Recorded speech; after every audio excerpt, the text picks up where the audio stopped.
నేను మీ doctor చిన్నమై లంజిరెడ్డిని graduates సమస్యల పరిష్కారానికి మీ గొంతుకనే వస్తున్నాను.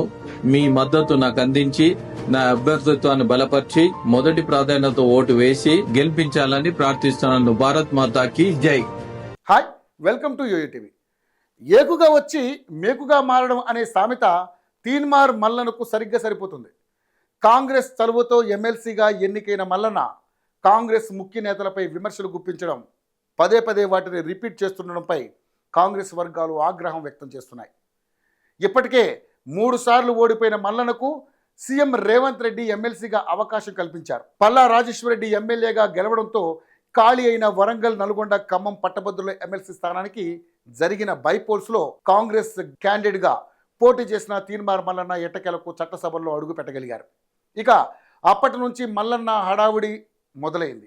గ్రాడ్యుయేట్ కోటాలో ఎమ్మెల్సీనని మర్చిపోయి సభా వేదికల మీద బూతులు పంచాంగంతో చెలరేగిపోయే మల్లన్న కాంగ్రెస్ లైన్ దాటి వ్యవహరిస్తూ పార్టీకి తలనొప్పిగా తయారయ్యారు. మొన్న మధ్య మిర్యాలగూడలో నిర్వహించిన బీసీ గర్జన సభలో సీఎం రేవంత్ రెడ్డితో పాటు ఆయన క్యాబినెట్లోని పొంగులేటి శ్రీనివాసరెడ్డిని లక్ష్యంగా చేసుకుని విమర్శలు గుప్పించారు.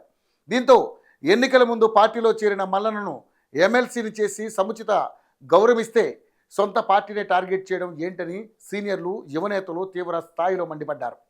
మల్లన్న పార్టీ గీత దాటి వ్యవహరించిన పార్టీ పెద్దలు వెయిట్ అండ్ సీ సిద్ధాంతాన్ని ఫాలో అవుతున్నట్లుగా ఆయనపై చర్యలు తీసుకోలేదు.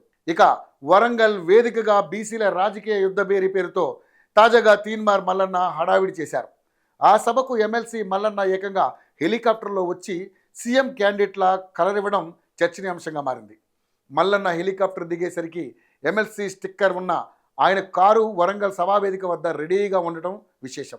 బీజేపీ రాజ్యసభ సభ్యుడు ఆర్ కృష్ణయ్య వంటి దిగ్గజ బీసీ నేతలు పాల్గొన్న ఆ సభలో ఫస్ట్ టైం ఎమ్మెల్సీ అయిన మల్లన్న తన అనుచరుల భుజాల మీదకెక్కి సభావేదికపైకి రావడం ఇతర బీసీ నేతలను ఆశ్చర్యపోయేలా చేసింది.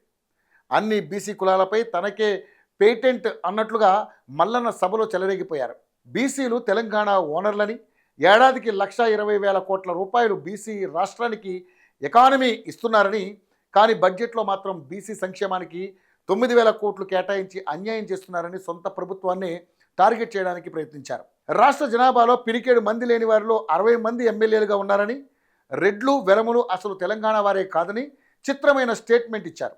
తెలంగాణ రాష్ట్రం మీ తాత జాగిరి కాదు, మీకు కౌలు ఇచ్చినాం, మీ కౌలు అయిపోయింది, 2028లో వచ్చేది బీసీల రాజ్యమే. తెలంగాణ రాష్ట్రానికి చివరి ఓసీ ముఖ్యమంత్రి రేవంత్ రెడ్డినని ఆ కాంగ్రెస్ ఎమ్మెల్సీ తీన్మార్ మల్లన్న మరోసారి స్టేట్మెంట్ ఇచ్చి కాంగ్రెస్ శ్రేణులకు టార్గెట్ అవుతున్నారు. దీంతో ఎమ్మెల్సీ తీన్మార్ మల్లన్నపై క్రమశిక్షణ చర్యలకు టీపీసీసీ సిద్ధమవుతున్న సంకేతాలు వినిపిస్తున్నాయి. రేపో మాపో తీన్మార్ మల్లన్నకు సోకాజ్ నోటీసులు ఇవ్వాలని క్రమశిక్షణ కమిటీ నిర్ణయించినట్లుగా సమాచారం. మల్లన్నపై పీసీసీ చీఫ్కు నేతల నుంచి భారీగా ఫిర్యాదులు అందినట్లుగా తెలుస్తోంది. ఇక మల్లన్న కాంగ్రెస్ను వీడతారా లేక పార్టీని సస్పెండ్ చేస్తుందా అనేది చూడాలి మరి.